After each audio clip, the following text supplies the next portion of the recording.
നമസ്കാരം. നമ്മളുടെ വലിയ രീതിയിലുള്ള അശ്രദ്ധ കൊണ്ടും അതുപോലെ തന്നെ അറിവില്ലായ്മ കൊണ്ടും നമ്മളെ ബാധിക്കുന്നതും അവസാന ഘട്ടത്തിലെത്തിയാൽ ചികിത്സയില്ലാതെ പ്രയാസപ്പെടുന്നതുമായിട്ടുള്ള ഒരു കണ്ടീഷനാണ് നമ്മൾ ഇന്ന് സംസാരിക്കാൻ പോകുന്ന സ്തനാർബുദം അല്ലെങ്കിൽ ബ്രസ്റ്റ് അല്ലെങ്കിൽ ബ്രസ്റ്റ് ക്യാൻസർ എന്നൊക്കെ പറയുന്നത്. പലപ്പോഴും ഇതിൻ്റെയൊക്കെ സിറ്റുവേഷൻസിലൂടെ അല്ലെങ്കിൽ ആദ്യ ലക്ഷണങ്ങളിലൂടെയൊക്കെ പേഷ്യൻസ് കടന്നു പോയാലും ഇതെന്താണെന്ന് മനസ്സിലാക്കാതിരിക്കുകയും അതുപോലെ തന്നെ ഇതിന് ചികിത്സ തേടാതിരിക്കുകയും ഒക്കെ ചെയ്യുമ്പോഴാണ് പിന്നീട് ഇത് ചികിത്സിച്ച് മാറ്റാൻ പറ്റാത്ത രീതിയിൽ ഒരു കണ്ടീഷനിലോട്ട് അല്ലെങ്കിൽ ഒരു ക്യാൻസർ എന്നുള്ളൊരു കണ്ടീഷനിലോട്ട് പോകുന്നതും നമ്മുടെ ലൈഫ് അവിടെ സ്റ്റോപ്പ് ആകുന്നതും. പലപ്പോഴും നമ്മളുടെ അസുഖങ്ങളെ തരംതിരിക്കുമ്പോൾ അല്ലെങ്കിൽ അർബുദമായിട്ട് തരംതിരിക്കുമ്പോൾ ശ്വാസകോശ അർബുദങ്ങൾ കഴിഞ്ഞു കഴിഞ്ഞാൽ പിന്നീട് കാണപ്പെടുന്ന അല്ലെങ്കിൽ അതുവഴി മരണങ്ങൾ സംഭവിക്കുന്ന ആ ഒരു അവസ്ഥ സെക്കൻഡ് സ്റ്റേജാണ് സ്തനാർബുദം അല്ലെങ്കിൽ ബ്രസ്റ്റ് അല്ലെങ്കിൽ ബ്രസ്റ്റ് ട്യൂമർ എന്നുള്ള രീതിയിലൊക്കെ നമ്മൾ പറയുന്നത്. അപ്പോൾ ഇന്ന് നമ്മൾ അത്തരം കാര്യങ്ങൾ വന്നതിന് ശേഷം ഉള്ളതല്ല, വരാൻ പോകുന്നതിന് മുന്നോടിയായിട്ട് പ്രധാനമായിട്ടും അറിഞ്ഞിരിക്കേണ്ട കാരണങ്ങളും അതുപോലെ തന്നെ അതിൻ്റെ ലക്ഷണങ്ങളും നമുക്ക് എന്തെല്ലാം ചെയ്യാൻ പറ്റും, ഇനി വന്നു കഴിഞ്ഞാൽ ഫസ്റ്റ് സ്റ്റേജിലെല്ലാം എന്തെല്ലാം നമുക്ക് ചെയ്ത് നോക്കാം എന്നൊക്കെയാണ് ഇന്ന് സംസാരിക്കുന്നത്. ഞാൻ ഡോക്ടർ ഹസീന, ഡോക്ടർ ബാസിൽ സോമിയോ ഹോസ്പിറ്റൽ, പാണ്ടിക്കാട്, മലപ്പുറം ജില്ല. ഈ ഒരു സ്തനാർബുദം അല്ലെങ്കിൽ ബ്രസ്റ്റ് വരാൻ സാധ്യതയുള്ളതും അതുപോലെ തന്നെ കാരണവും ആർക്കൊക്കെ എന്നുള്ളതാണ് ആദ്യഘട്ടത്തിൽ നമ്മൾ നോക്കുന്നത്. സാധാരണ രീതിയിൽ നമുക്ക് സ്തനാർബുദം വരാൻ കാരണങ്ങളെന്ന് പറഞ്ഞാൽ ജനറ്റിക്കായിട്ട് പാരമ്പര്യമായിട്ടുണ്ടെങ്കിൽ വരാനുള്ള സാധ്യത കൂടുതലാണ് എന്ന് വിചാരിച്ച് നമുക്ക് പാരമ്പര്യമായിട്ട് എല്ലാവർക്കും അങ്ങനെ ഉണ്ടാവണം എന്നില്ലെങ്കിൽ പോലും നമ്മുടെ ഫാമിലിയിൽ ഒരാൾക്ക് ഉണ്ടായിട്ടുണ്ടെങ്കിൽ, ലൈക്ക് നമ്മുടെ ഉമ്മാക്കോ അല്ലെങ്കിൽ നമ്മുടെ സിസ്റ്റേഴ്സിന് അല്ലെങ്കിൽ അമ്മായിമാർക്ക് പൊതുവേ കുടുംബത്തിൽ ആർക്കെങ്കിലും ഉണ്ടായിട്ടുണ്ടെങ്കിൽ നമ്മൾ കമ്പാരിറ്റീവ്ലി നോർമലി കമ്പയർ ചെയ്ത് നോക്കുമ്പോൾ അത്തരം ആളുകളിലുള്ള ഒരാൾക്കും കൂടെ വരാനുള്ളൊരു സാധ്യത കൂടുതലാണ്. രണ്ടാമതായിട്ട് നേരത്തെ ആയിട്ട് ആർത്തവം സംഭവിക്കുകയും അതുപോലെ തന്നെ ആർത്തവ വിരാമം കുറേ സമയം അല്ലെങ്കിൽ കുറേ വയസ്സിന് ശേഷം സംഭവിക്കുകയൊക്കെ ചെയ്യുന്ന കേസുകളിൽ നമുക്ക് വരുന്നത് ആ ഒരു പ്രോസസ്സും ഇതിൻ്റെ ഒരു കാരണമാണ്. മൂന്നാമതായിട്ട് നമ്മളുടെ കൂടുതലായിട്ടുള്ള ഒബീസിറ്റി അല്ലെങ്കിൽ പൊണ്ണത്തടി, ജീവിതശൈലി രോഗങ്ങളിൽ നിന്നുള്ള വ്യതിയാനങ്ങൾ, ലൈക്ക് നമ്മൾ കൂടുതലായിട്ട് കോഫി കുടിക്കുന്ന അല്ലെങ്കിൽ കോഫിയല്ല മദ്യം അതുപോലെ തന്നെ കഫീൻ ഐറ്റംസ് അധികം യൂസ് ചെയ്യുക, അൺവാണ്ടഡ് ആയിട്ടുള്ള അൺഹെൽത്തി ഡ്രിങ്ക്സുകൾ അല്ലെങ്കിൽ ഫുഡുകളൊക്കെ കൂടുതൽ ലൈക്ക് കൊഴുപ്പടങ്ങിയ ഭക്ഷണങ്ങൾ കൂടുതലായിട്ട് കഴിക്കുക, എണ്ണ, അതുപോലെ തന്നെ അത്തരം വിഷയങ്ങൾ, ആൽക്കഹോളിൻ്റെ ഉപയോഗം, ഇത്തരം കണ്ടീഷൻസ് ഉണ്ടെങ്കിലും ഇതൊരു പ്രധാനമായിട്ടുള്ളൊരു കാരണം തന്നെയാണ്. ഇനി പറയാൻ പോകുന്നത് നമ്മളുടെ ഹോർമോണൽ ഇംബാലൻസ്. അത് നമ്മൾ ഹോർമോൺ ടാബ്ലറ്റുകൾ, ഇപ്പോൾ ഗർഭനിരോധന ടാബ്ലറ്റുകളൊക്കെ കൂടുതലായിട്ട് എടുക്കുക, അല്ലെങ്കിൽ ഇൻ ബിറ്റ്വീൻ എന്തെങ്കിലുമൊക്കെ ടാബ്ലറ്റുകൾ, ഹോർമോൺ ഡിസോർഡേഴ്സ് അല്ലെങ്കിൽ ഇംബാലൻസിനുള്ള ട്രീറ്റ്മെൻറ്റ് എടുക്കുന്നതിൻ്റെ ഭാഗമായിട്ട് ഒരുപാട് ടാബ്ലറ്റുകൾ എടുക്കുന്നതും സ്തനാർബുദം വരാനുള്ളൊരു കാരണം തന്നെയാണ്. ഇനി ഇതിനെ കൂടുതലായിട്ട് നമ്മൾ ക്ലാസിഫൈ ചെയ്യുകയാണെങ്കിൽ അല്ലെങ്കിൽ കൂടുതലായിട്ട് നമ്മൾ ഇതിനെ മനസ്സിലാക്കിയെടുക്കുകയാണെന്നുണ്ടെങ്കിൽ ആദ്യം പറഞ്ഞ പോലെ പാരമ്പര്യം ശ്രദ്ധിക്കേണ്ട ഒരു കാര്യം തന്നെയാണ്, എങ്കിൽ പോലും എല്ലാവർക്കും വരണം എന്നുള്ളൊരു സാഹചര്യമില്ല. ഇനി നമ്മൾ പീരിയഡ്സ് അല്ലെങ്കിൽ ആർത്തവത്തിൻ്റെ കാര്യത്തിലോട്ട് അങ്ങോട്ട് വരികയാണെങ്കിൽ 10 വയസ്സിന് മുന്നേ ആയിട്ട് ആർത്തവം സംഭവിച്ച കുഞ്ഞുങ്ങളിൽ അല്ലെങ്കിൽ ആർത്തവം നമുക്ക് അറ്റൻഡ് ചെയ്ത ഏജ് 10 വയസ്സിന് താഴെയാണെങ്കിൽ അവരിലും, അതുപോലെ തന്നെ നമുക്ക് 55 വയസ്സിന് ശേഷവും ആർത്തവ വിരാമം അല്ലെങ്കിൽ മെനാപ്പോസ് സംഭവിച്ചിട്ടില്ല എന്നുണ്ടെങ്കിലും ആ സ്ത്രീകളിലും ഇത്തരം കണ്ടീഷൻസ് വരാനുള്ള സാധ്യത കൂടുതലാണ്. ഇനി മൂന്നാമതായിട്ട് നമുക്ക് വരാനുള്ളൊരു കണ്ടീഷൻ എന്ന് പറയുന്നത്, സാധാരണ ഇത് നമ്മളുടെ സ്തനങ്ങളിലുള്ള കോശങ്ങൾക്ക് അമിത വളർച്ച സംഭവിക്കുമ്പോഴാണ്. സോ ആ ഒരു വിഷയമായിട്ട് ബന്ധപ്പെട്ട് നമ്മൾ നോക്കുകയാണെങ്കിൽ തീരെ ഗർഭിണികളാവാത്ത ഒരവസ്ഥകളിലും അതുപോലെ തന്നെ നമുക്ക് ചെറിയ രീതി, അതായത് ഗർഭം നിർത്തി ചെറുപ്രായത്തിലൊക്കെ ഗർഭിണികളായിട്ട് അത് നിർത്തിയ സ്റ്റേജിലും കുറച്ച് കഴിയുമ്പോൾ നമുക്ക് തീർച്ചയായിട്ടും ഇത് വരാനുള്ളൊരു സാധ്യത മുൻകൂട്ടി കാണേണ്ടതാണ്. പിന്നീട് നമ്മൾക്ക് പറയാനുള്ളത് ആദ്യത്തെ ഗർഭധാരണം 30 വയസ്സിന് ശേഷമാണ് ഉണ്ടാവുന്നത് എന്നുണ്ടെങ്കിൽ അവരിലും ഇത്തരം കണ്ടീഷൻസ് വരാനുള്ളൊരു സാധ്യത കൂടുതലാണ്. ഒരിക്കലും പാലൂട്ടാത്ത ആളുകൾ, അതായത് തീരെ ഗർഭിണികളാവാതിരിക്കുക, മാത്രമല്ല ബ്രസ്റ്റ് ഫീഡിങ് കൊടുക്കാതിരിക്കുന്ന ഒരു സാഹചര്യം ഉണ്ടാവാം. അതുപോലെ തന്നെ ബ്രസ്റ്റ് ഫീഡിങ് കൊടുക്കാൻ അതായത് പറ്റാത്തൊരു സാഹചര്യവും ഉണ്ടായിരിക്കുക. അപ്പോൾ ഉദാഹരണമായിട്ട് മദർ ഫീഡ് ചെയ്യാൻ പറ്റാത്ത എന്തെങ്കിലും ഇഞ്ചുറി, അത്തരം കണ്ടീഷനിൽ തീരെ പാല് കെട്ടിക്കിടക്കുന്ന ഒരു അവസ്ഥകളിൽ നിന്നും നമുക്ക് ഇത്തരം അവസ്ഥകൾ വരാനുള്ള ഒരു സാധ്യത കൂടുതലാണ്. പിന്നെ നമ്മുടെ ശരീരത്തിൽ നോർമൽ ജീനിൽ നിന്ന് ക്യാൻസർ ജീനുകൾ വന്നു കഴിഞ്ഞാൽ ചേഞ്ചസ് എന്തെങ്കിലും ആൾട്ടർനേറ്റ് ചെയ്തിട്ട് ചേഞ്ചസ് വന്നു കഴിഞ്ഞാലും അത്തരം അവസ്ഥകളിലും നമുക്ക് ബ്രസ്റ്റ് ക്യാൻസർ വരാനുള്ള സാധ്യത മുൻകൂട്ടി കാണേണ്ടതാണ്. ഇനി നമുക്ക് എങ്ങനെയാണ് ഈ ഒരു ബ്രസ്റ്റ് ക്യാൻസർ നമുക്ക് ഐഡൻറ്റിഫൈ ചെയ്യാൻ പറ്റുക എന്നുള്ളതാണ് ആദ്യത്തെ ഘട്ടം. അതായത് നമ്മളൊരു 20 വയസ്സ് തൊട്ട് തന്നെ, സാധാരണ ഇത് പുരുഷന്മാരിലും കാണുന്നത് കൊണ്ട് തന്നെ അവർക്കും നമുക്കൊരു പരിധിയിലപ്പുറം പ്രയാസങ്ങൾ വരികയാണെങ്കിൽ ശ്രദ്ധിക്കാവുന്നതാണ്. എങ്കിൽ കൂടുതലായിട്ടും സ്ത്രീകളിൽ കാണുന്നത് കൊണ്ട് തന്നെ ഒരു 20 വയസ്സിന് ശേഷം സ്വയം പരിശോധന എപ്പോഴും ചെയ്ത് നോക്കുക എന്നുള്ളതാണ്. എപ്പോഴാണ് എന്ന് വെച്ച് കഴിഞ്ഞാൽ മെൻസസ് കഴിഞ്ഞിട്ട് ഒരാഴ്ച കഴിഞ്ഞിട്ടാണ് നമ്മൾ ആദ്യത്തെ ഘട്ടത്തിൽ ഇൻസ്പെക്ഷൻ അല്ലെങ്കിൽ സ്വയം പരിശോധന നടത്തേണ്ടത്. നമ്മൾക്ക് എന്തെങ്കിലും രീതിയിൽ പ്രയാസങ്ങൾ വരിക, നമ്മൾ ബ്രസ്റ്റിൽ ടച്ച് ചെയ്യുന്ന സമയത്ത് എന്തെങ്കിലും കല്ലപ്പുകൾ, അതുപോലെ തന്നെ കട്ടിയോ അതുമല്ല മറ്റെന്തെങ്കിലും തടിപ്പുകൾ അല്ലെങ്കിൽ നിപ്പിൾസിൽ നിന്നുള്ള ഡിസ്ചാർജ്, നമ്മളുടെ കക്ഷങ്ങളിൽ ആ ഭാഗത്ത് വരുന്ന കഴല വീക്കം, ഇത്തരം കണ്ടീഷനുകൾ ഉണ്ടോ എന്നുള്ളതാണ് ആദ്യഘട്ടത്തിൽ നോക്കേണ്ടത്. അപ്പോൾ പീരിയഡ്സ് കഴിഞ്ഞിട്ട് 7 ദിവസം കഴിഞ്ഞിട്ടാണ് നമ്മളിത് ടെസ്റ്റ് ചെയ്ത് നോക്കേണ്ടത്. അതുമല്ല അതിൻ്റെ എക്സാമിനേഷൻ നമുക്ക് കറക്റ്റായിട്ട് ഒരു മിററിൻ്റെ ഫ്രണ്ടിൽ നിന്നിട്ട് ചെയ്ത് നോക്കാവുന്നതാണ്. ഇത് നമുക്ക് ലൈൻ പൊസിഷൻ, കിടന്നിട്ടും അതിൻ്റെ പൊസിഷൻ നമുക്ക് നോക്കാവുന്നതാണ്. സ്ട്രൈറ്റ് ആയിട്ട് നിന്നതിന് ശേഷവും അതിൻ്റെ പൊസിഷൻ നോക്കാവുന്നതാണ്. ഇനി നമ്മൾ എങ്ങനെയാണ് എക്സാമിനേഷൻ ചെയ്യേണ്ടത് എന്നുള്ള രീതിയാണ് കാണിക്കുന്നത്. എക്സാമിനേഷൻ ചെയ്യുന്ന സമയത്ത് മാക്സിമം നമ്മളുടെ 4 ഫിംഗർ വെച്ചിട്ടാണ് ടച്ച് ചെയ്ത് നോക്കേണ്ടത്. ആദ്യത്തെ ഘട്ടത്തിൽ ഇൻസ്പെക്ഷൻ തന്നെയാണ് പ്രധാനം, അതായത് കണ്ടു നിന്നുള്ള ഒരു പരിശോധന തന്നെയാണ് പ്രധാനം. ആ സമയത്ത് ആദ്യമായിട്ട് ശ്രദ്ധിക്കേണ്ടത് നമുക്ക് തൊലിപ്പുറത്ത് എന്തെങ്കിലും ബുദ്ധിമുട്ടുകൾ, ഉദാഹരണമായിട്ട് നമുക്ക് എന്തെങ്കിലും കളർ ഡിസ്കളറേഷൻ, ബ്ലാക്ക് കളർ വരിക, മറ്റെന്തെങ്കിലും ബ്ലൂയിഷ് കളർ വരിക, അത്തരം കണ്ടീഷൻ ഉണ്ടോ എന്നുള്ളത് മനസ്സിലാക്കണം. ഇനി അടുത്തതായിട്ട് നമ്മൾ ചെയ്യേണ്ടത് മെയിനായിട്ട് നിപ്പിൾസ് ഉൾവലിഞ്ഞിട്ടുണ്ടോ എന്നുള്ളത് ശ്രദ്ധിക്കുക.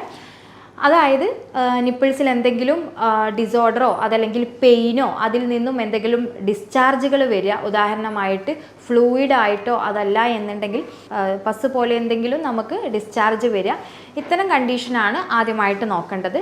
ഏരിയോള അല്ലെങ്കിൽ അതിന് ചുറ്റുമുള്ള തൊലികളിൽ വരുന്ന കുരുക്കൾ പോലെയുള്ള പസ് പോലെയുള്ള കുരുക്കളോ അതല്ലെങ്കിൽ ചൊറിച്ചിലോ തടിപ്പോ ഇതൊക്കെ നമുക്ക് എക്സാമിനേഷനിൽ ഉൾപ്പെടുത്താവുന്നതാണ് ആദ്യത്തെ ഘട്ടത്തിൽ. പിന്നീട് നമ്മൾ 2 ബ്രസ്റ്റും തമ്മിൽ എന്തെങ്കിലും വലിപ്പത്തിൽ എന്തെങ്കിലും വ്യത്യാസങ്ങൾ ഉണ്ടോ എന്ന് ആദ്യം ചെക്ക് ചെയ്ത് നോക്കുക. സാധാരണ രീതിയിൽ ബ്രസ്റ്റ് ഫീഡിങ് കഴിഞ്ഞ സ്ത്രീകളിൽ ഒരു ബ്രസ്റ്റ് മാത്രം നന്നായിട്ട് കുടിക്കുന്ന കുട്ടികളിലൊക്കെ തന്നെ ബ്രസ്റ്റ് ഫീഡിങ്ങിൻ്റെ അതിൽ ബ്രസ്റ്റിൻ്റെ സൈസ് സാധാരണ രീതിയിൽ ചെറുതായിട്ട് കാണാറുണ്ട്. ഇത്തരം കണ്ടീഷനുകളെല്ലാം ബ്രസ്റ്റ് ക്യാൻസർ ആണ് എന്ന് തിങ്ക് ചെയ്യേണ്ട ആവശ്യമില്ല. മറ്റെന്തെങ്കിലും സിംറ്റംസും ഇതിൻ്റെ കൂടെ ഉണ്ട് എന്നുണ്ടെങ്കിൽ തീർച്ചയായിട്ടും നിങ്ങളത് നോട്ട് ചെയ്യേണ്ട കാര്യം തന്നെയാണ്. ആദ്യത്തെ ഘട്ടത്തിൽ ഇത്രയും കാര്യങ്ങളാണ് നമ്മൾ ബാഹ്യപരമായിട്ട് നോക്കേണ്ടത്. പിന്നീട് നമ്മൾ ടച്ചിങ് എന്നുള്ളൊരു വിഷയത്തിലോട്ടാണ് പോകേണ്ടത്. ടച്ച് ചെയ്യുമ്പോൾ മാക്സിമം നമ്മൾ നിപ്പിൾസ് തൊട്ടിട്ട് നമ്മളുടെ കക്ഷത്തിൻ്റെ ആ സൈഡ് മൊത്തത്തിൽ 4 ഫിംഗർ വെച്ചിട്ടാണ് നമ്മൾ ടെസ്റ്റ് ചെയ്യേണ്ടത്.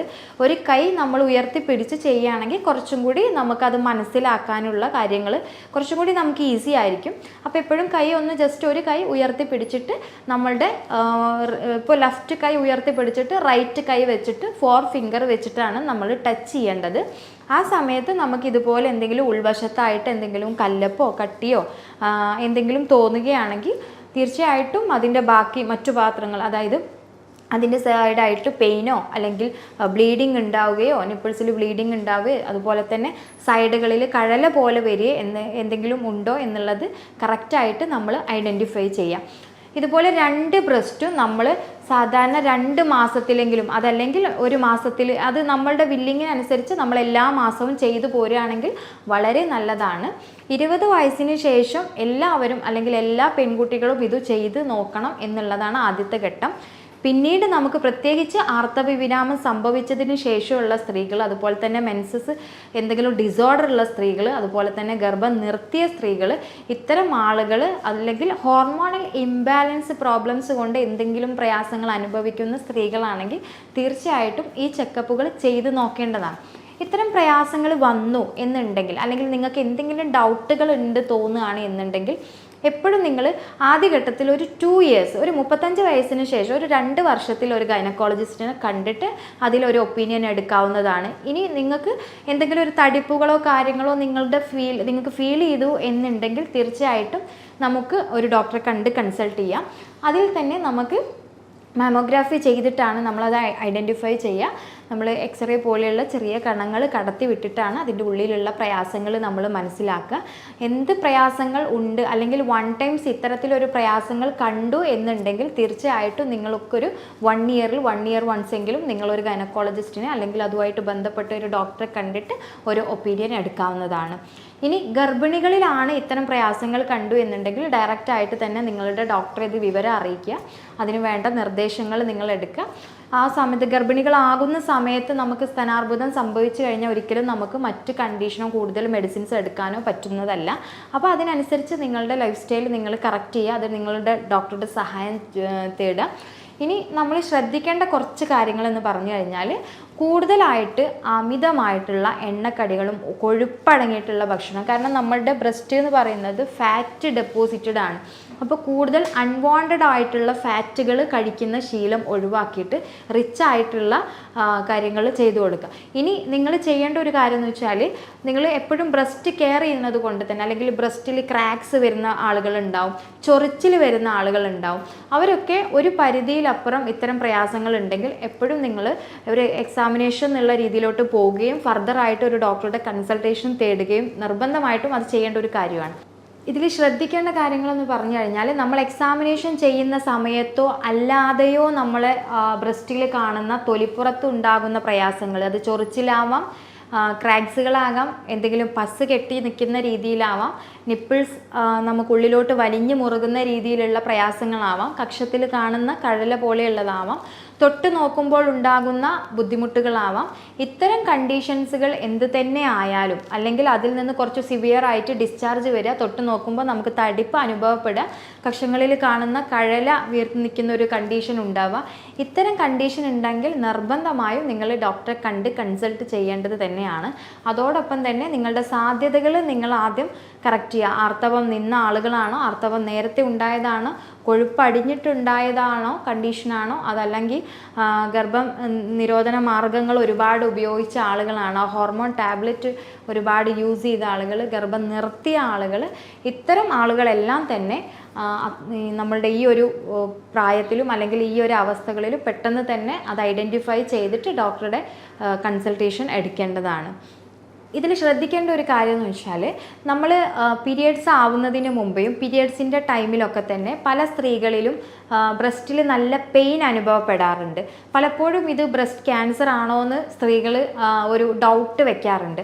ഫൈബ്രോ അഡിനോമ കണ്ടീഷൻ ഒരിക്കലും ക്യാൻസർ അല്ല, പക്ഷെ അത്തരം കണ്ടീഷൻ ഉണ്ടെങ്കിൽ നിങ്ങൾ കറക്റ്റായിട്ട് അതിന് വേണ്ട കാര്യങ്ങൾ ചെയ്യണം.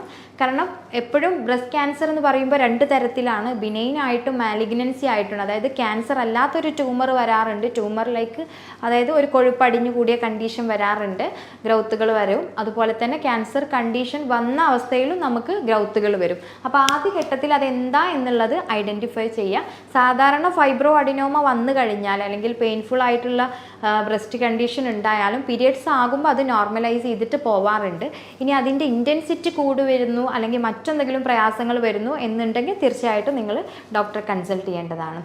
ഇനി ഇവിടെ ശ്രദ്ധിക്കേണ്ടത്, നമ്മൾ എക്സാമിനേഷൻ ചെയ്യുന്ന സമയത്തോ അല്ലാതെയോ തന്നെ നമ്മൾക്ക് ബ്രസ്റ്റിന് ഉള്ളിലാവട്ടെ അല്ലെങ്കിൽ പുറത്താവട്ടെ കാണുന്ന വ്യതിയാനങ്ങൾ, ഉദാഹരണമായിട്ട് നിപ്പിൾസിൽ ആദ്യഘട്ടത്തിൽ തന്നെ നിപ്പിൾസിൽ കാണുന്ന വ്യത്യാസങ്ങൾ, ഉദാഹരണമായിട്ട് ഡിസ്ചാർജ് വരിക, അതുപോലെ തന്നെ നമുക്ക് അവിടെ ചൊറിച്ചിലുണ്ടാവുക, നിപ്പിൾസ് ഉള്ളിലോട്ട് വലിയ, അതുപോലെ തന്നെ ചുറ്റിലും എന്തെങ്കിലും ഡിസ്കളറേഷൻ, അത് ബ്ലൂയിഷ് ആയിരിക്കാം, മേ ബി നല്ല റെഡ് കളർ ആയിരിക്കാം, പസ് കെട്ടി വന്ന ചെറിയ ചെറിയ കുരുക്കൾ ഉണ്ടാവാം, അതുപോലെ തന്നെ തൊട്ട് നോക്കുമ്പോൾ ആ ഭാഗങ്ങളിൽ നല്ല കട്ടിയായിട്ട് ഉള്ളിൽ നമുക്ക് ഫീൽ ചെയ്യാം. അത് മൂവ് ചെയ്യുന്നതും മൂവ് ചെയ്യാത്ത രീതിയിലും ഉണ്ടായിരിക്കും. അതുപോലെ തന്നെ നമുക്ക് പെയിന്, നമ്മുടെ കക്ഷങ്ങളുടെ സൈഡിൽ പെയിനുകളോ അല്ലെങ്കിൽ കഴല കെട്ടി നിൽക്കുന്ന രീതിയോ ഉണ്ടാവാം. ഇത്തരം കണ്ടീഷൻ ഉണ്ടെങ്കിൽ നിർബന്ധമായും തന്നെ നിങ്ങൾ ഡോക്ടറെ കണ്ടിട്ട് ഒരു ഒപ്പീനിയൻ എടുക്കുക എന്നുള്ളതാണ്. ആദ്യഘട്ടത്തിൽ നമ്മൾ ഐഡൻറ്റിഫൈ ചെയ്യണം, അത് മാമോഗ്രഫി വെച്ചിട്ട് നമ്മൾ ഐഡൻറ്റിഫൈ ചെയ്യുക, മറ്റു ഫർദർ ആയിട്ടുള്ള പ്രോസസ്സുകൾ വെച്ചിട്ട് ഐഡൻറ്റിഫൈ ചെയ്യുക എന്നുള്ളതാണ്. ഇനി നമ്മൾ ഇത്തരം കണ്ടീഷൻ എന്തെങ്കിലും ഉണ്ടായിക്കഴിഞ്ഞാൽ ഇതിൻ്റെ ചികിത്സ എങ്ങനെയാണ് എന്നുള്ളതാണ് അടുത്തത് നോക്കുന്നത്. എപ്പോഴും തുടക്കത്തിൽ തന്നെ പറഞ്ഞ പോലെ തന്നെ ഇത് കണ്ടെത്തി അതിന് കറക്റ്റായിട്ട് ചികിത്സ കൊടുത്തു കഴിഞ്ഞാൽ പൂർണ്ണമായിട്ട് മാറ്റിയെടുക്കാൻ പറ്റുന്ന ഒരവസ്ഥ ആയതുകൊണ്ട് തന്നെ കറക്റ്റായിട്ട് ഇതിനെപ്പറ്റി ഒരു അവെയർ ആയിരിക്കുക സ്ത്രീകൾ എന്നുള്ളതാണ് ആദ്യഘട്ടത്തിൽ. ഇനി ഇത് കണ്ടുപിടിച്ച് കഴിഞ്ഞാൽ ചികിത്സ നമുക്ക് പല രീതിയിലാണ്. നമുക്കതിനെ കംപ്ലീറ്റ് ആയിട്ട് ബ്രസ്റ്റ് റിമൂവ് ചെയ്തിട്ട് ആർട്ടിഫിഷ്യൽ ബ്രസ്റ്റ് വെക്കുന്ന ഒരു രീതിയുണ്ട്. നമുക്ക് ചെയ്യാൻ പറ്റുന്ന ഒരു കാര്യം എന്ന് പറയുന്നത്, ഇനി ഇത്തരം കണ്ടീഷൻസുകൾ വരാതിരിക്കാൻ വേണ്ടിയിട്ട് മാക്സിമം നിങ്ങൾ നല്ല ലൈഫ് സ്റ്റൈൽ, നല്ല ആരോഗ്യപരമായിട്ടുള്ള ലൈഫ് സ്റ്റൈൽ, അതുപോലെ തന്നെ ഡയറ്റ്, എക്സസൈസ്, അമിതമായിട്ട് ഇത്തരം കാര്യങ്ങൾ ലൈക്ക് ഹോർമോണൽ ടാബ്ലറ്റ്സുകളൊക്കെ എടുക്കുന്നുണ്ടെങ്കിൽ അത് കൊഴുപ്പുകൾ കുറയ്ക്കുക, കഫീൻ ഐറ്റംസ് കുറയ്ക്കുക, ഓയിലി ഫുഡുകൾ പരമാവധി കുറയ്ക്കുക.